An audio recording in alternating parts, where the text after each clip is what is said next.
Hey everyone, and welcome back to the second part of the SolidJS crash course. In this one, we are building the REST API client, as you already know that we started in the part 1, and now we are going to add more features to it and make it final by the end of this video. So make sure that you have cloned the code already that you can find in the description, and now just follow along with the video, and in the end, you're gonna have a working REST API, which is gonna be amazing that you can show off as your portfolio as well. Before we start the tutorial, I would like to thank the sponsor of this video, which is Rapid API. And you can check it out by going to codewithahsan.dev/rapidapi, which is a hub of amazing APIs that you can use. So if you're thinking about a passion project or a really quick prototype, for example, for a hackathon, you can go ahead and check out their free APIs. For example, the free SMS API. You can check different weather APIs or scoring APIs even, and then you can make use of it. And what I really like about Rapid API is this UI and the UX that allows developers to quickly get started. So you get all the options for which language you're going to work in, and you can copy the code directly from there. So you don't have to be worried about how to actually work with the API and just focus on your business, which I absolutely love. I also created a video about this scoring API, and I ended up creating my own API that I actually was able to sell on the Rapid API Hub, which is an amazing thing. So if you are looking into passive incomes, watch this video and also learn how to create an API for selling it and to set it up on the Rapid API Hub. Now, having said that, I would highly appreciate if you can like the video and subscribe to the channel if you have not already, and share this video so others can find it as well. That really helps the channel grow. So without further ado, let's get started. So first of all, let's have a look at how the application looks right now and what do we want in the end. So far what we have done is that we have a home page which shows a list of requests. I can actually click on a request, but it does nothing.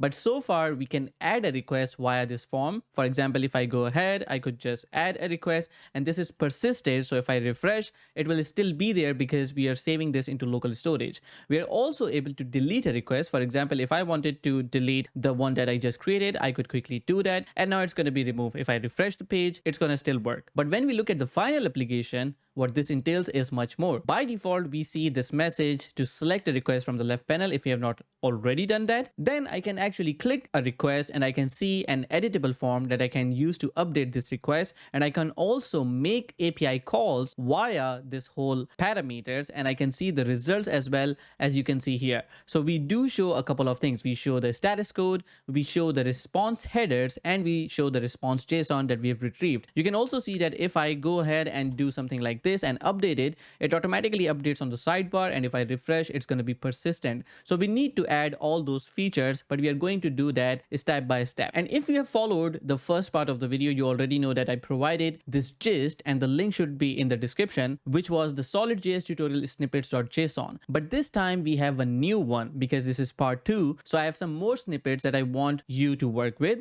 and obviously this is going to be used with VS Code. So if you have not already done that, you're going to install this extension called Snippet by Devondre, and this is going to basically help us working with the snippets. So if you see on the left side, we have this snippets window, and here we can actually see all the snippets that I've created, and you can add them in the files by just clicking on them or just by typing. So it's really easy to follow. In order to use this file, what you're going to do is you're going to click raw, just like in part 1, and then make sure that you can right click this, save this, and you're going to download this. Once you have downloaded this, as you can see, I've already done that, but I can just replace this right now.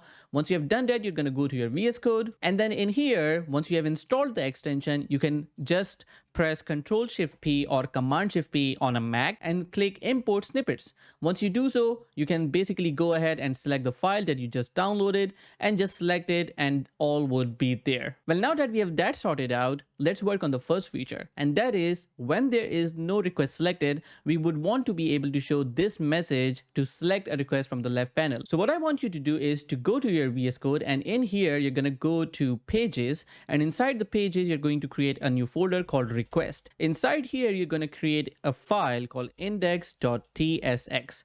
Once you are done with that, go to snippets and find this shortcut that says SJS request page index. When you click it, you're going to see a very simple and elegant template that I worked on. And you can see that this is just a bunch of divs, an ion icon, and that's pretty much it. So it's a very simple HTML that centers the whole message that we just saw. Now, notice that we are calling this request index. We are going to create another component, but let's talk about it later. Now that we have this component here, how do we use it? How do we make sure that we are on the home page, nothing is selected, and we are able to see that? We do that by looking at our app TSX. Inside the app TSX, you're going to see that these are all the routes that we have. And the second route, that is slash, basically has this home. Now, if we want to show something else on slash, which means on the default route, we're going to have to use something called outlet from the router. Now, if I go to my home page, you're going to see that if I scroll down all the way, we have this outlet that we are using, and this essentially comes from the Solid app router, as you can see here. So this outlet allows us to use nested pages using the same routes or with additional parameters. So if we talk about how this entire code looks like, essentially what we have is this request modal, which when we click the plus button, it opens. Then on the left side, we have this div, which is the sidebar that contains all the list of requests, as you can see right here. And then finally, we have the right side where we want to show this message, which comes under this outlet. So if I go to app TSX, this line is what I'm going to uncomment and use. So I'm going to actually cut this and paste this here. And this is renamed to request index. So I'm going to import this from request index. And here you can see that we have already imported it now. So I'm going to just save this and let's see what happens on the UI. So if I go to my browser, you can see that already this is working. And that is because we configured the route to say, hey, if you are on the home page, obviously you gotta show this home page, but we also have a nested route that should also render when it's the home page, and that is this outlet. So if I go and inspect this, I can actually show you how the HTML looks like. So if we have a look here, you can see that this div inside main is flex and has three different things. There's one div here which is supposed to get the request modal when we open it. So if I click this, you can see that this div just got filled with the request modal. Then the second div is essentially the left sidebar, as you can see right there. And then the right one is where we are rendering this request index page, because here it says flex1 manage full as two classes. And inside here we have this entire content which contains the message select a request from the left panel. So as you can see right here. Now if I go to my code, you're going to see that if I go to home TSX, this outlet has exactly the same classes, or the parent of the outlet has exactly the same classes. So instead of this outlet, we actually get our index.ts rendered right in there. That's how the routing works in this case. Now, if you have a keen eye for design or for UI UX like me, you're gonna notice something if you compare our current application with the final application which we have, or actually just see the screen and you can find the difference. If I keep switching them really quick, what do you notice apart from this selection? So let me click outside. So now if I do this, you're going to see that everything looks exactly the same apart from this movement that you see on the left side. And that is because we have an additional div in the flex that we just looked at. So if I go to this div, which is a flex, you're going to see that there is a div which causes this space on the very left side. That should not be there. So we're going to go to our code and remove this div. So we only have a request modal, and that only shows when we want it to, and that doesn't take space within this parent div. So yeah, no more spacing. So I'm going to go to my app TSX, or actually that was the home TSX, and you can see that our request modal is being wrapped by a div. So I'm going to actually take this out of it, and I'm going to remove the div. So if I save this now and go back to the browser, you're going to see that now if I start comparing those two, there is no spacing difference because we got rid of it. And if I open the request modal, that doesn't affect the UI at all as well. So we are good here now. Now what we are going to do is to implement the request detail page. So if I click a particular request, I should be able to see the route for that request with the ID and with also the data of that particular request. For example, here you can see we have the get random users filled in the input. Here it says add score. And as you can see, everything works perfectly. So now we are going to create another route that reacts to the ID. Remember that right now the route is slash, which is the home page. But as soon as I click this request, it goes somewhere and shows nothing at all because there's no route configured for this ID scenario that we have. So what I'm going to do is actually creating a new request with this API random user me.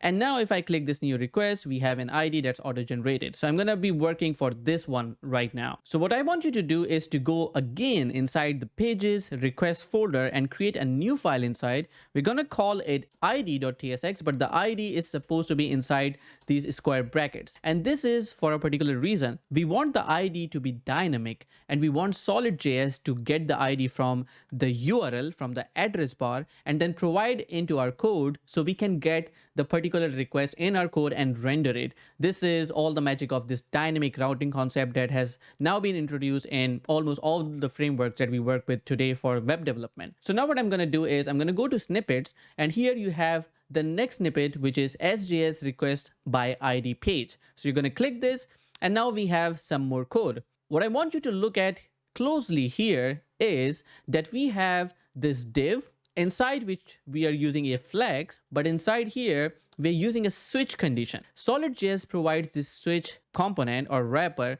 which essentially can use some match conditions, and it only shows one of these based on the when clause. So right now we are just hard coding and saying, hey, always show the loading text here or the loading div here, because we are hard coding it to when true. And then we have some blocks or some placeholders for two things. We have the REST client form, and then we have the response here as well. Let's go back to the app and have a look at the final app. So if you see right here, we would either show the loading message or we would show two things. One, on the left side, we have this request block or the form, and on the right side, we have this response. And that is what we have the placeholders for.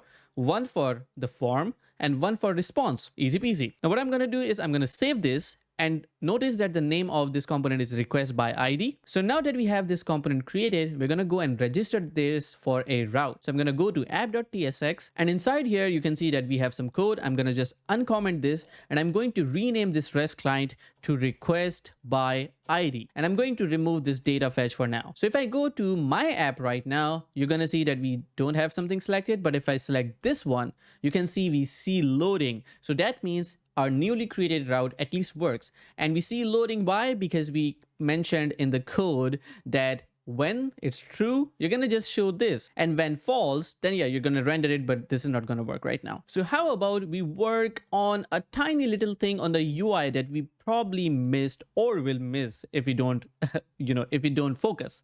So one of the things that you would notice is that if I go to a request here on the sidebar, nothing changes visually. But if I go to the final application, you can see that if I switch, it actually reflects the change on the UI by showing this selected state for the particular request. So I, or the user or the dev who is working with this REST API client, knows, all right, this is the request that I'm looking at right now. So what you're gonna do is you're gonna work on the code to make that happen, obviously. So what I'm gonna do is I'm gonna go to home and show you something really nice. If you look at line number 35 right here, there is some code to apply a class list based on a condition. So this link that you see is actually the request on the sidebar, on the left sidebar. And for each link, we have this class list or a conditional class list that is going to be applied if the location path or the URL contains the item ID. And this logic would work, but it doesn't. Why? If we go to the browser, we're going to inspect it really quick, but I do want this video to not be a debugging course or a debugging tutorial. So I'm going to go through this very fast. So in here, if I go to home.tsx and if I put a breakpoint right there in here, and if I refresh now, you're going to see something happening.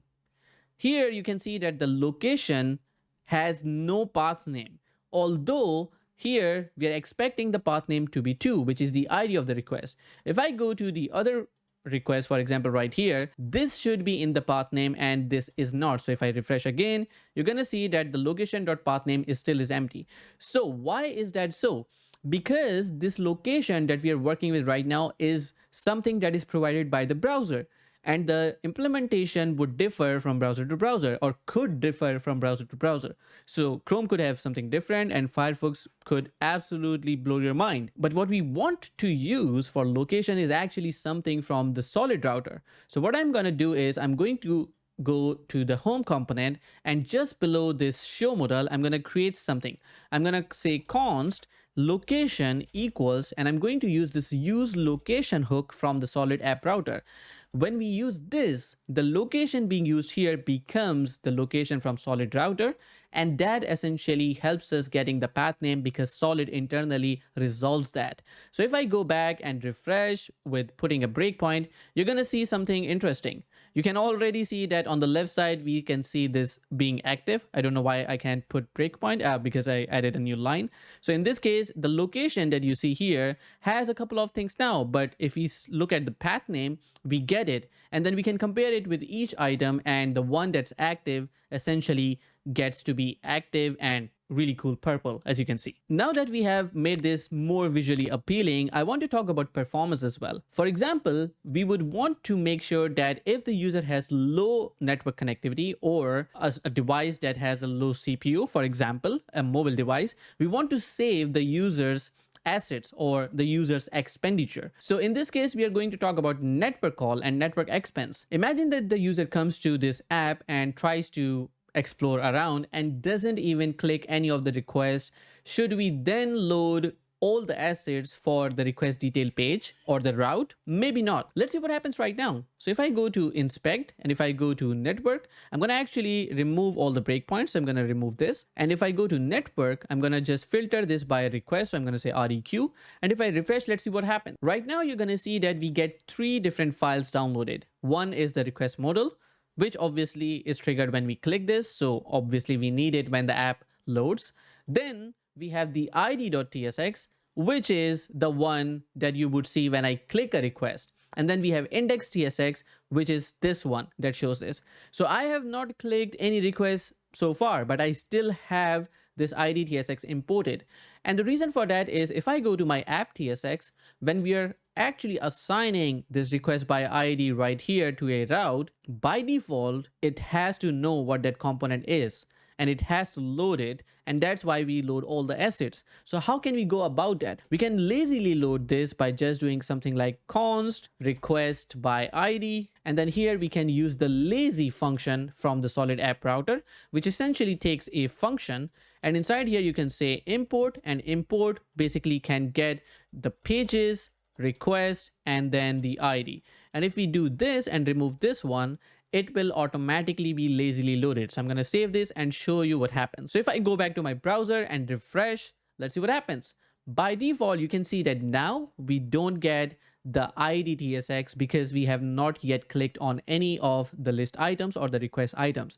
And as soon as I do it once, you can see that we immediately got this request, and now we can look at the code, and also this works obviously. And if I switch now, obviously it's not going to be loaded again because we already have it. So this makes it really easy for us to build performant applications at scale. Now let's talk about something important. We are going to now render the request data or a part of it on the UI now. So we need to make sure that we have a way for fetching the request that we are looking at right now. And we do that by something called asynchronous resources that SolidJS provides. So let's go into the code and implement something. So what I want you to do is to go to source folder, and inside here, create a new folder, call it data-functions. And inside here, create a new file and name it fetch selected request.ts. And this is a singular request. When you go there, you're going to go to snippets and you're going to find the shortcut called SJS request data function. You click it, and now you're going to import all the dependencies. So just click this and then import all missing imports. Now let's have a look at the code. So what this is essentially is just a function which creates a resource and returns it. So that's the simplest way of understanding it.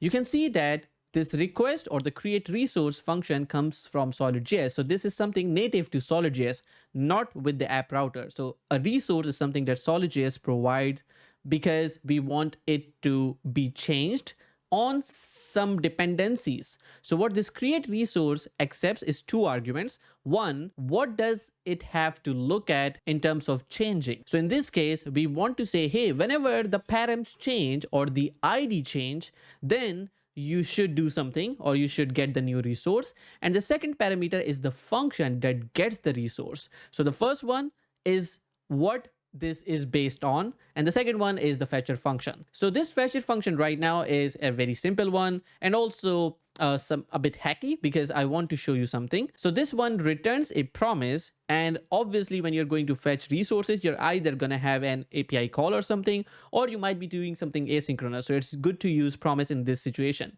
So what I'm doing right now is that after 500 milliseconds, I actually get the requests from the store, so a list of requests, and based on the param ID, I find the one that I want and then I just resolve it. Now notice one thing, that if you want to work with errors here, it's not going to work because for some reason create resource does not allow to catch errors. So that's a different topic, but I'm going to link the issue in the description, or the GitHub issue in the description, against the SolidJS GitHub repo that is having this discussion, and it's a bit weird, but it's still, it is what it is. So what's happening right now here is that we're creating a resource, providing what dependency is of this resource on which it should always change. So if we have a new request ID, it should get the new request automatically and provide it as a resource to us. And then finally, we are just returning this resource that we just created. We're calling it request right here, but you can name it anything that you want. Now, you would also notice that here we are importing route data function arguments. This is essentially what we can use to fetch out params. So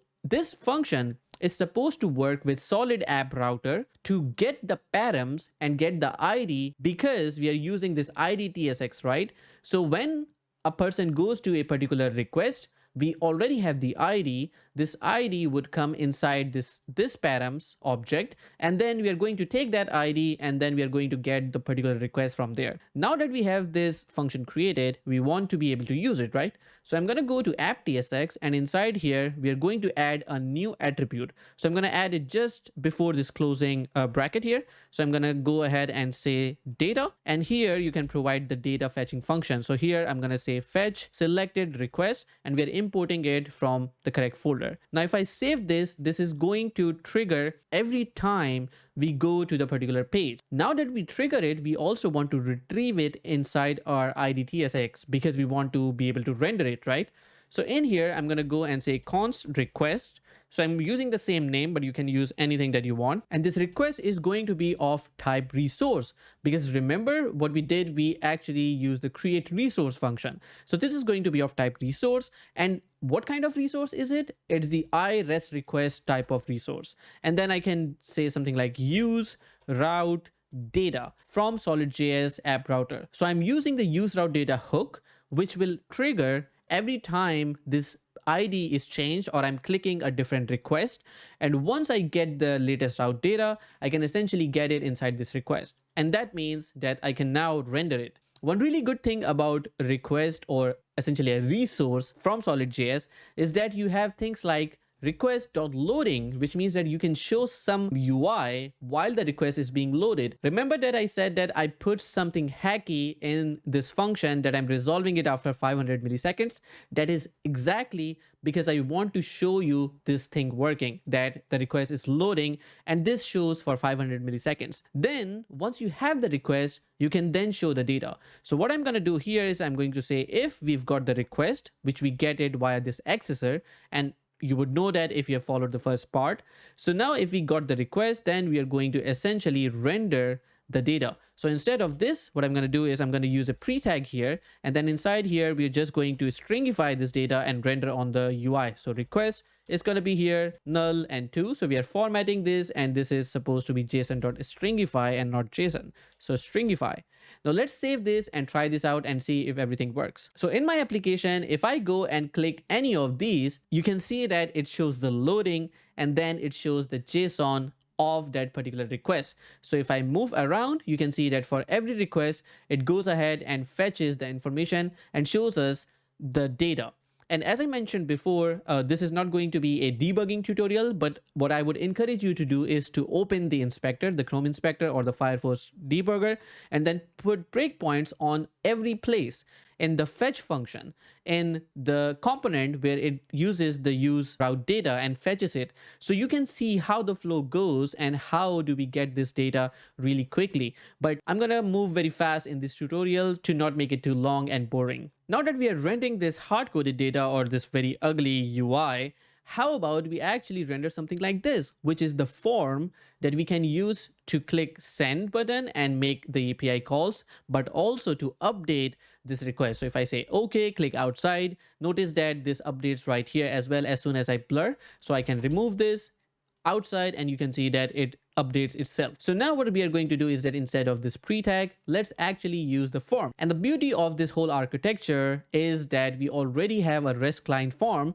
which we use when we click this button. And I've made it so that this same component can now be used here, but also on the details page. So it's the exactly same thing, but with more features. So what we are going to do is instead of this pre, we are going to use the REST client form. And inside here, we need to pass a couple of things. So first of all, we can pass the request parameter because it already accepts it. So we are going to call this request resource, and then we are going to give this an action button text, which we are going to call here send, because if you see the final application, this is called send. And in this add scenario, this is called save. So there's a difference between those two situations. So finally, we are going to also say form submit, which is supposed to be a function which is supposed to be called when we click the send button. And in here, we are going to make the API call, but let's keep it really simple like this for now. So if I go back to my app right now, you can see that upon clicking these requests, we can see the form.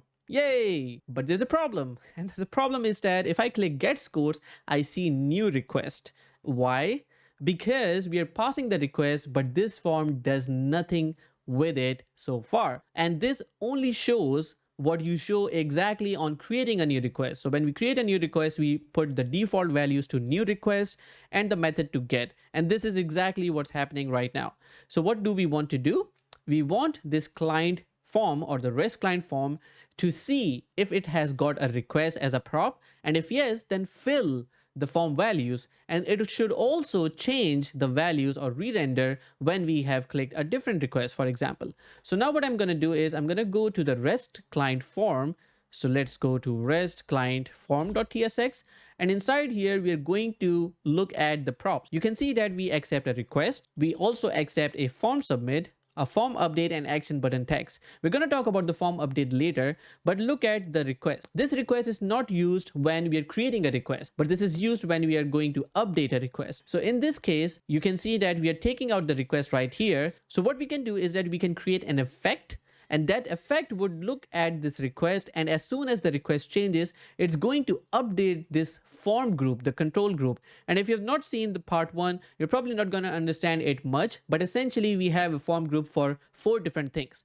We update the name, we have the URL, we have the method, and we have body. So these 4 things are going to be updated when something changes in this request or when the request changes. So in this case, what I'm going to do is just go and create a new line and then use this shortcut called sjs rcf effect. Here you're going to see that we are creating an effect. So just import it from SolidJS. This is something that's native to SolidJS, and this essentially works magically with all the signals that you put inside it. So if I'm just using this code and kind of, excluding everything else, what it's going to do is it's going to still render or run this whole code if the request changes, because SolidJS automatically handles signals behind the scenes. Think about all the reactivity that this is bringing to the table. So here we have 3 different cases, and in most of the cases, we want to return the ID of the request that we are working with. In the case, if we don't have a request, which I would be very cautious about, because in the case of creating a request, this does not exist. So in the case of creating a request, we are returning null. Then the second case is if we have not switched the request and updating a particular value in the request, updated the request, but we are still having the same request on the view, then we just return the request ID because it's the same. But if we have a different request that we are seeing right now, so for example, I clicked on one request, but then I clicked another one, then this code is going to execute. It's going to go ahead and take out the value from the request. So it's going to take out the name, the body, the URL, and the method, and it's going to set the values in the form automatically. and then finally return this ID. Remember that this is really important to return the ID so that we know how the effect is going to behave. So if I go to my browser, you can see already that if I go to get scores, you can see the values being put here. If I go to add score, you can see the body, JSON body here. You can see the URL name, and all of this looks really good because one effect is doing everything magically. Now let's have a look at something. This is supposed to be a form, right? And it's also supposed to change when I click outside and update this into local storage. So if I go to inspect right now and go to my application, inside my local storage, you will see that this last request that we have, which should be this one, it still says the name is new request, not new request 123, and it also doesn't reflect right here if I change it. So I could say something like this, click outside, it should have been updated, but it doesn't. And that is because we have written no code whatsoever to achieve this. So let's try to do that. So for this, what I want to do is to go to REST client form. So REST client form.tsx. And inside here, we're going to add a code for each text field. If you followed the first part, you already know that the text field contains this prop that is called value updated, and we call it automatically as soon as you blur out of the input. So we are not doing it on every input change because that's probably useless. So in this case, as soon as you go out of the input or click outside, we call the value updated if it has been provided. So we can leverage this prop to pass the value, the updated value from text field to REST client form here. So we'll get it. But what we really want to do is to save the new value of the request into the store and on the UI as well. But we should not be doing it into REST client form because this REST client form is a dumb component. It doesn't know anything about state, where the data is stored, or where the data should be stored. Always the parent component would be responsible for performing actions. The parent component performs actions when you submit the form. It performs action when the value is updated. But this form does nothing but just rendering the form and then passing the value to the parent, in this case the ID TSX, but in the case of creating a form, that's the home TSX, where it essentially passes the value differently, right? So what I'm going to do is I'm going to add a value updated to a couple of text fields. So let's select all of them. Now what I'm going to do is add this particular code there. So notice that we are providing the value updated prop, which text field actually accepts. And inside here, we're passing a function for every text field. As soon as that function is called, what we do is we call props.formUpdate if we have that in this particular situation. In the case of adding or creating a new request, we don't have this. But in the case of updating or viewing a request, we have this function. So that's why we are using this question mark as well, because it could or could not be provided. So when the value is updated, we are passing the entire value of the form. We are not passing individual values of name, body, URL. Whenever any of these fields change, we pass the entire form control because we want to save the request in the store. And since we have sorted this part out, let's accept these values in the parent.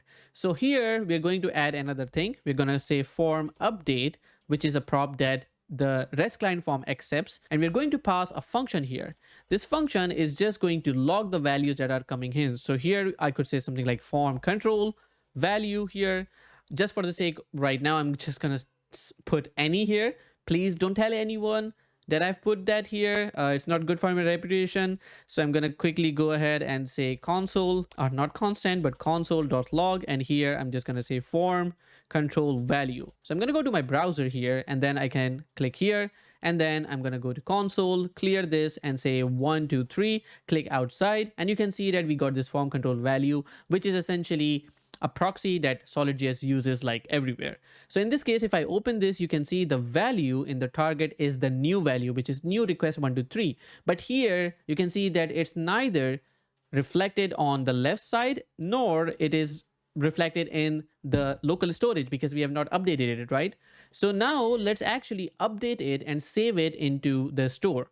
For that, what I want you to do is to go here, add a few lines here, and then use this shortcut called SJS request update on form. If you click it, you're going to get this code, and then all we need to do is to import the set rest request from the store. So let's see what this really does. Whenever the form value is updated, it would actually expect a REST request coming in, which means that it is going to expect the name, the URL, method, body coming in. And then what we are doing here is that we are calling this set function on the store, and then we are getting all the previous requests via this function. We are looking at, hey, which of these requests is the one that I'm updating right now. So we are finding it by matching the ID, and then we are using this REST operator to update the value. So we are using all the previous values from the object, but we are updating what we just got from the value or from the form. So here you could name is like formval if you wanted, if that makes things easier for you. Let's say formval here, but we are essentially updating all the form values against what is already there. Now I also want to tell you one thing. Here we are going to put a bang. And why do we want to put it? Because in TypeScript, this means that, hey, TypeScript compiler, don't worry about this. I know that this request is always going to be there. So this is a way to tell TypeScript that don't worry about this. This value can never be null or undefined or a falsy value. And we know this because right now we are on a request page, right? And if we have this form value being updated, that means we have a request. It cannot be the case that this request doesn't exist and we have reached so far as we have updated an input and now we are working with the values. So we can put a bang here. Now that we have this, we are going to copy this on form val update and we are going to replace this hard-coded function with the any, as you can see. So I'm not going to keep it for production. So I'm just saving this here, and now let's see what happens. So if I go back to my browser now, I'm going to go here and say request 1, 2, 3.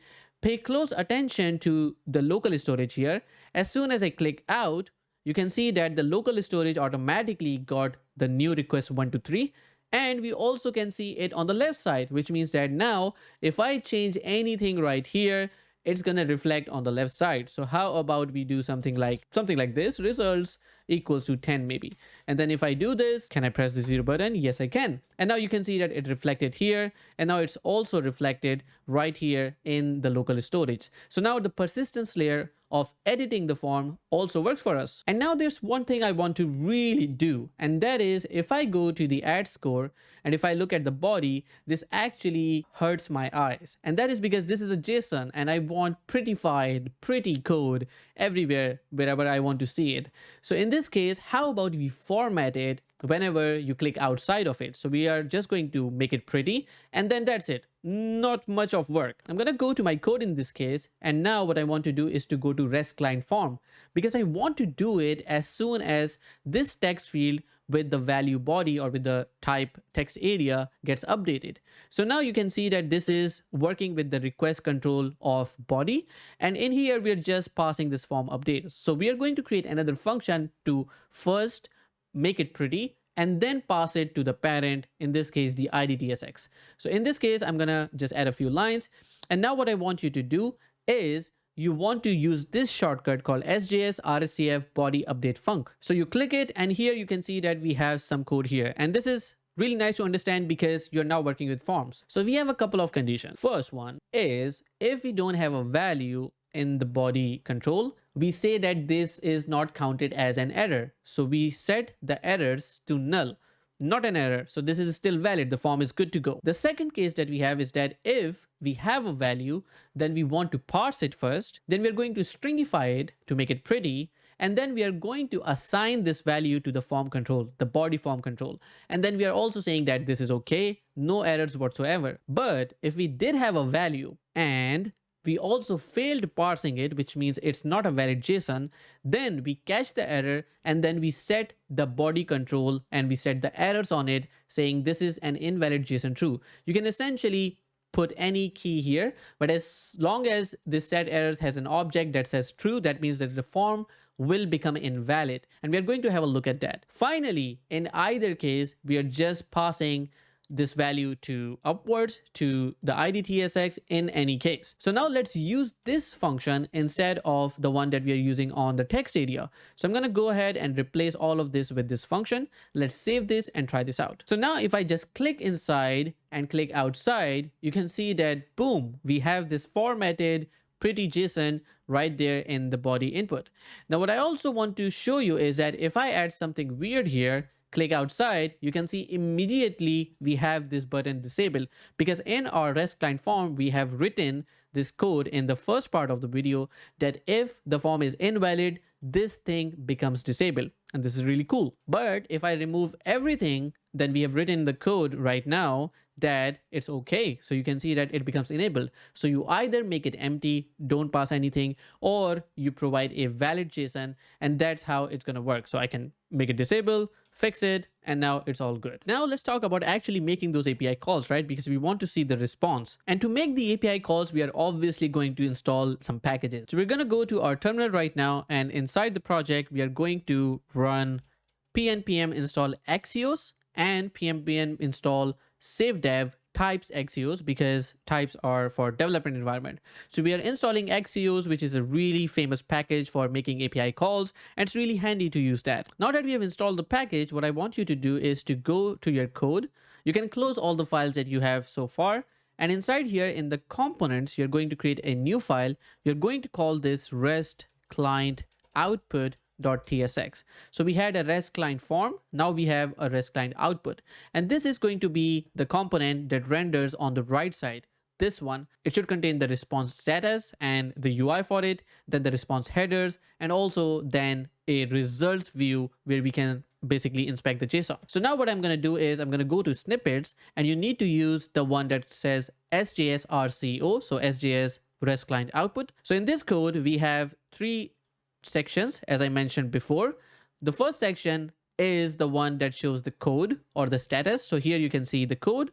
Then we essentially use the response.status. And in here, we say, all right, if it is 200, then we show a green background. Otherwise, we show a red background. So as you can see, in this case, we see the green one. If I make this API call right here, you're going to see that we get a red one. Then this next section is essentially going through the headers. So if we have got response headers, we're using this loop or the for loop against all the keys of the headers, and we are rendering those headers right there. And the final one is the response.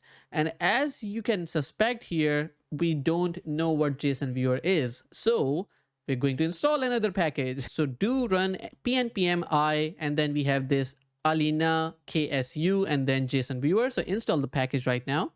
Cool. Now we have the package installed. Now notice that if I install this package, that doesn't still tell SolidJS this is a component. And we have had the same issue in the first part as well with ion icons and other things. So what I'm going to do is now I'm going to go to solidjs.d.ts. So you can quickly go to that file within the project, and then after ion icon, just add a new entry, and we are going to call this, hey, this JSON viewer that we are talking about is actually okay, so please be happy about it. And here you can see now if I go to the file, SolidJS and TypeScript are happy. So we're good here. Now that we have actually put this here, we're going to talk about how do we render this and where do we render this. And we're going to render this obviously in the ID file. So I'm going to go to my pages, request, and id.tsx. And in here, we already have a block, as you can see, or as you already remember, that we have this block where we need to show the response. But in order to show the response, we first have to make an API call, and then we should have this response to work with. But in order for having a response, we are going to create another resource, because what we want is as soon as we have some changes in the form, for example, if I go to my code and change the URL, and if I hit send, I want another resource. So I want a different resource in that particular case. So what we want to do in this case is we're going to create another resource, and that is going to be based on the parameters or the form that we're going to work with. So in here, what I'm going to do is you can go to snippets, and in here, you're going to select SJS response resource. So click this now. Now you're going to see that we are creating a resource here. So let's import from SolidJS. But now we are also doing one more thing. We are creating a signal. So what we are doing in this resource is that we are providing two things as the previous time. We are providing what is this resource going to be changed on the basis of, and this is the API call parameters that it would keep observing, and if they change, it's going to then make an API call and then fetch the new ones. So it's going to automatically do it. Then you can also see that we are creating this signal, or this as a signal, and this is supposed to be an Axios request config. So we are going to look at how that looks, but you should import Axios, or you should first import this type from Axios, and then also we are going to import Axios from Axios, and I think we have imported everything that we wanted. So notice what the code does. If the API call parameters do not exist, we return null. No biggie. If we got API call parameters, then we essentially make the request. So we are making the Axios request, which means that we should provide the body, the URL, and the method of the request so it can make the HTTP call. Once we have got a response, we essentially send it back. If we got an error, then we just say we could not process the request. So now that we have this response as a resource already here, let's talk about how do we trigger it. When we submit or when we click this send button from the REST client form, then we make the API call. So that is the exact point where we would want to update the API call parameters, which should in turn get the request response and then assign it to the resource, and we can then render it. So what we're going to do is that we already are using the REST client form here. We have the form submit function here, but we want to actually update the API call parameters when someone submits the form. So here, just add a few lines after this resource and use this SJS request on form submit. So you're going to use this one and then just use this function instead of the hard-coded one that we provided like this. Now notice what happens in this function. It's very simple. It takes the request object or the REST request object, which means our request that we created on the left sidebar, and then it takes the request object out of it, which essentially is an iRequest type. So if I go to the iRequest, you can see that it contains header, method, URL, body. And if you have a look at the Axios request config, it's also URL and then body and all of the things that we just talked about. So the method is here as well, and you can pass it as the Axios config object. Now that we have talked about it, you can see that once we get the request values, the method, the URL, the body out, we assign that directly as the API call param, the body, URL, and method. And as soon as we do that, it's going to trigger this resource method, and then it's going to take the values from the API call param. Remember that this is a signal. The way you get the values from a signal is by calling this accessor method. So if you have a look at what this essentially is a signal. So now you get it and you can see that the Axios request is made and then you get the response out of it. So the only thing that's remaining is to actually render the response, right? So what I'm going to do is I'm going to go down into this response place, and here we are going to render the response. So we have a couple of situations here. One, the API call could be in progress. It could be loading. And the second is that the API call has finished and we need to show the response. So what I'm going to do is put this code here and look at what's happening. I'm going to import all the missing imports and now look at what's happening. If loading is not happening, which means the API call is not in progress and we've got a response, then we render the response using the REST client output, the component that we just created. If we have the loading happening right now, we show the loading message. So if we save this right now, we can try it out. So save this, go back to your browser. And now if I go to this new request, and this is the app that we are working with, if I hit send, you can see the loading, and then you can see instantly that we get the code 200 and this value. So when the API call is happening, you can see the loading message, and then it instantly brings the response. Let's try this one as well. If I hit send now, you can see that we got a 4-1 and we got the response headers. But hey, aren't we missing something? If I go to the final app, you can see that in the case of failure, we do see these messages, right? And if I go with this one, when it's successful, I actually see results. So where are those results? Didn't we install JSON viewer? Did we install the package? Didn't we tell TypeScript and SolidJS to basically work with it and not worry about it? Well, we have installed the package, but we haven't imported that anywhere into our application. So our application doesn't have any idea what JSON viewer is. And the right place to put that import is where we want to show it. And that is the REST client output TSX. This is where we use the component. So this is where we are going to go and import the JSON viewer. So I'm going to go and say import, and here I can say Alinaksu JSON viewer, and that should be it. So I'm going to just save this now. So now if I click any request, you can see that we get this, and if I click send, you can see that we get the response back and we can see the results. Super cool, right? And you can see that we can expand all the details here, and the fun part is that you can actually style this as well based on your preference. So here, let's suppose you're looking at the string value, which is green, you can actually make it red. And to do that, all you need to do is to go to the index CSS file, and in here, go to snippets, go to the CSS ones. So you're going to go to CSS, and in here you go with SJS JSON viewer CSS.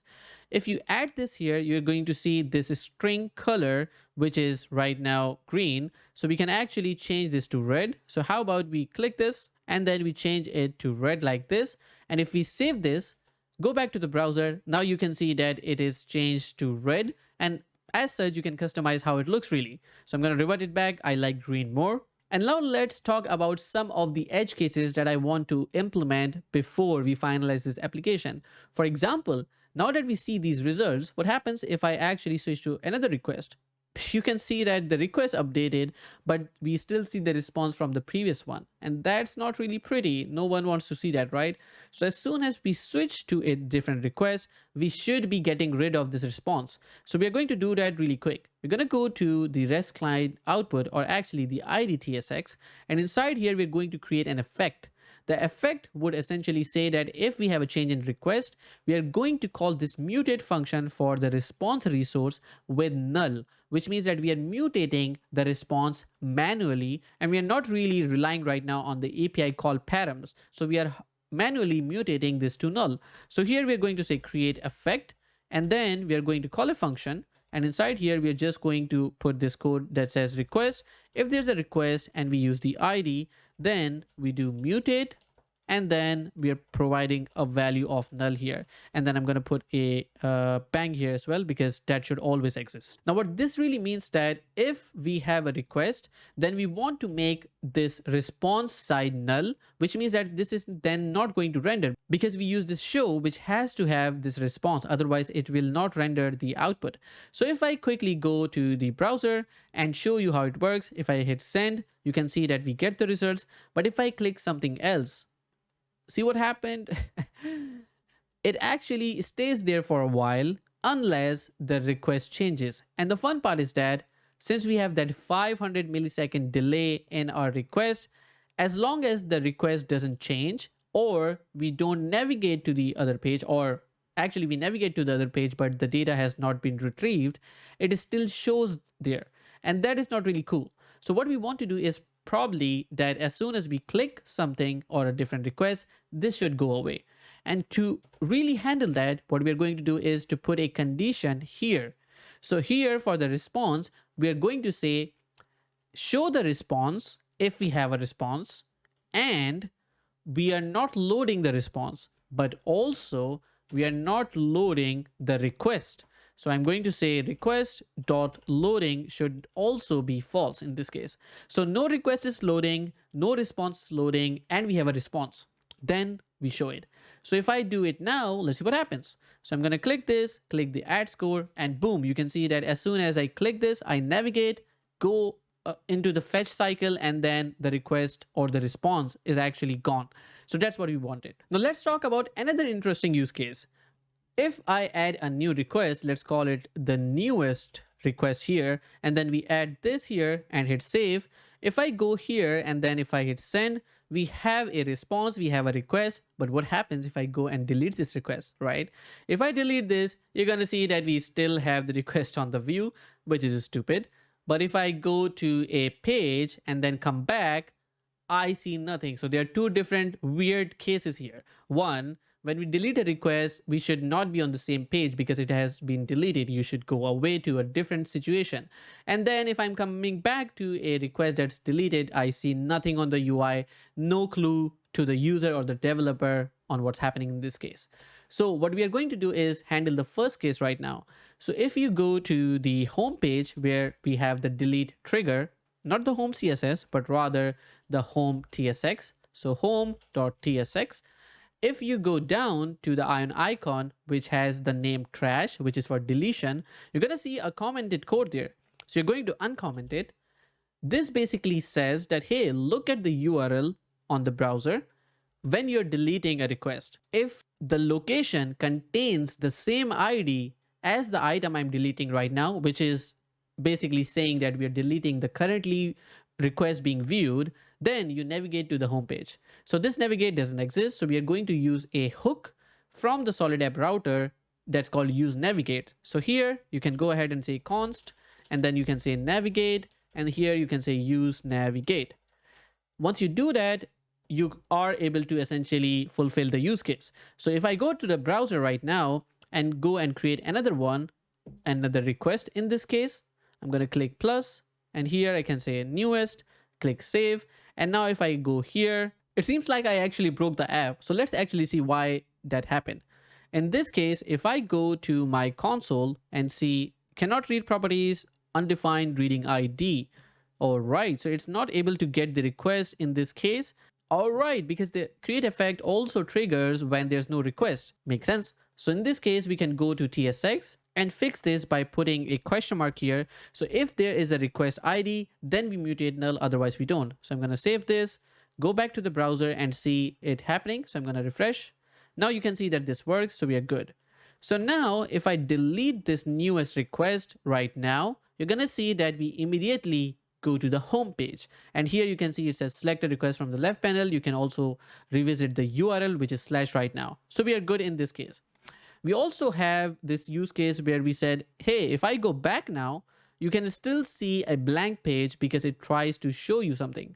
So how do we handle that really? We're going to go to our code and put another condition for that in the ID TSX. If we don't have a request, then what we do is we are going to put another match condition here, and I'm putting it here, but I'm going to tell you a gotcha when we're doing this. So in here, I'm saying, hey, when there's an error in the request, or the request loading, or we don't have the request at all in this case, which would be the case when this fetch function would trigger, because if I go to fetch selected request, it's going to try to find the request and will not find it, and the resolution would be undefined in that case. So in this case, we're going to come to the ID TSX, and in here, we're going to say, hey, we don't have a request. Then we just show request not found. And that's okay actually. So I'm going to save this and show you what happens. And here you can see now that if we have a request ID that doesn't exist, it's actually going to show us request not found, which is okay. But we have a problem. If I try to go to another request right now, you're going to see it still said new request not found instead of saying loading, right? So if we get to a point where we have a request not found, going to a correct one does not show loading in that case. It keeps showing the request not found. And the reason for that is it really matters what sequence of match statements you have. It goes and sees, hey, right now we don't have a request. So I'm going to show this actually. But we're also loading the request, so it doesn't show it because we're using this match.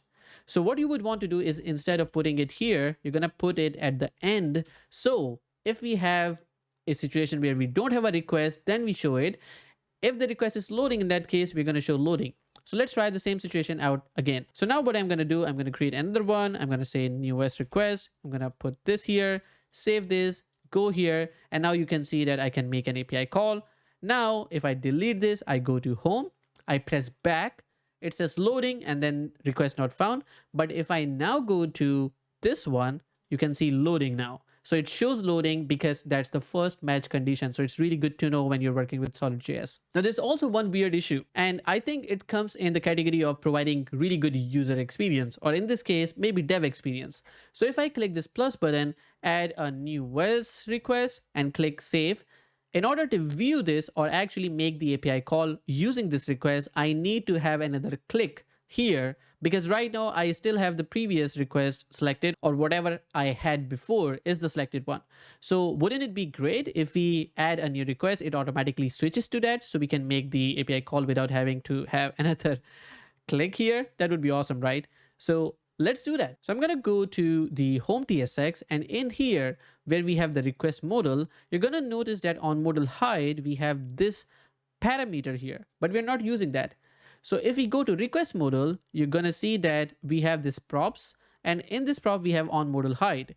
If we look at the on modal hide, it's either called with null when you close the modal, or if you end up creating something, then you get the ID of the created item. So we know in home TSX that if we have got an ID, then we got a request created, a new request. So we can simply put here a condition if we got an ID, then we can say navigate, and then we can essentially go ahead and do this. And we are already using the navigate hook here or the use navigate hook here. So this should be a piece of cake. So I'm going to just save this and try this out. So we're going to say newest request for 2023 and then add this here. And if I hit save now, you can see that it does nothing. That's interesting. Because we are not using the ID, we're going to homepage. Oh, that's stupid. So I'm going to actually change this right now to this. So I'm going to say slash, but then the ID right here. Let's do this again. So I'm going to go and create another one. So here I'm going to say, why am I stupid? And in here, I can click this, save, and you can see that now it automatically selects why am I stupid? And then you can make the API calls as well with this one. Now, the final thing, the final edge case that we have before wrapping up this video is an interesting one, and you may or may not have thought about it. Let me know in the comments if you thought about it or if you observed it already. So what happens if I delete all the requests? Then we see this guy loading. Why? We don't know. Actually, I know. But this is stupid. We shouldn't have loading being here. We should have something like no request or maybe nothing at all, right? So if I go to the home TSX, you're going to see that in the for loop here or in the for component, we have this fallback that says loading. This is actually what we are seeing. So this could be handled by two things. One, you remove this whole thing and that would essentially not show it anything at all like this. Secondly, you could provide a better alternate or maybe an action item on the list as well. So what we are going to do is I'm going to use a new component for this. So you go to TypeScript React in the snippets, and in here we have this SJS no request button. So if you click this, it's going to add this button. Make sure that you're adding this inside this fallback curly braces. So we have all of this working perfectly. So there's a button. This button also basically triggers the show modal or the set show modal, just like the request modal button, the plus button that we have. And it does exactly the same thing, but it looks much beautiful. So if I save this now, go back to the browser, you can see it says no requests, click to add. If I mouse over, it changes to this. And if I do this, you can see it does exactly the same thing as before. You can add a new request, make API calls as this, save this into your local storage, keep adding, keep deleting, keep updating. It would work great. Now, let me know in the comments if there are more features that you can think of that I should be adding into this video, or maybe create a bonus video that I can talk about more features. One thing that I already know actually is in the final app, you would actually notice that we have these headers as well. And in this app, the final version, you're actually able to add a couple of headers. You're able to delete the headers before making the API call. And this goes into a really interesting point of view of using the solid forms by working with form arrays. And that's a complicated topic to talk about, but let me know in the comments if you think that I should be making another video about form arrays, and I'll do so. And having said that, that's pretty much it about this video. Wearing these headphones actually make you not realize that you're speaking so loud, and my throat hurts now. So I hope that all the effort that was done for this video tutorial was worth it. I hope that you enjoyed the video. If you did, let me know by pressing the thumbs up button and also subscribing to the channel. Make sure to share this video so more people can learn about this reactive approach and SolidJS in general. That really helps the channel grow and also helps build the community as well. As always, happy coding. I'm going to see you in the next video.